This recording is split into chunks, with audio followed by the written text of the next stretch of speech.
ആദർശ് അനിയെയും നന്ദുവിനെയും ഒന്നിപ്പിക്കാനായിട്ട് ആഗ്രഹിക്കുകയാണ് എന്ന് കാണാൻ കഴിയും. ആദർശ് നയനയോട് അതിനെക്കുറിച്ച് പറയുന്നതും കാണാൻ സാധിക്കുന്നുണ്ട്.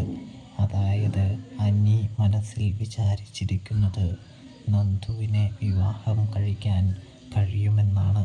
വിവാഹമോചനം പെട്ടെന്ന് തന്നെ വേണമെന്ന് അവൻ ആവശ്യപ്പെട്ടതും അതുകൊണ്ട് തന്നെയാണ് എന്ന് നമ്മുടെ ആദർശ് പറഞ്ഞു വയ്ക്കുകയാണ്.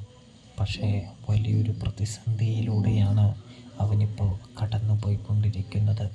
വിവാഹമോചനം ലഭിച്ചാലും ഒരിക്കലും നന്ദുവിനും അവനും ഒന്നിക്കാനായിട്ട് കഴിയുമെന്ന് എനിക്ക് തോന്നുന്നില്ല എന്ന് പറയുകയാണ്. അതിന് ഒന്നാമത്തെ തടസ്സം തന്നെ അത് ജാനകി അമ്മായിയാണ് എന്ന് പറയുന്നത് കാണാൻ സാധിക്കും. ഇതേ സമയം നയനയും അത് തന്നെ പറയുകയാണ്. അമ്മായി, അതായത് ഇളയമ്മ ഇങ്ങനെ നിൽക്കുന്നത് കൊണ്ട് തന്നെയാണ് ഈ പ്രശ്നവും കാര്യങ്ങളും ഉണ്ടായത്. അല്ലെങ്കിൽ അവർ സുഖമായി ഒന്നിച്ചേനെ എന്ന് പറയുന്നു.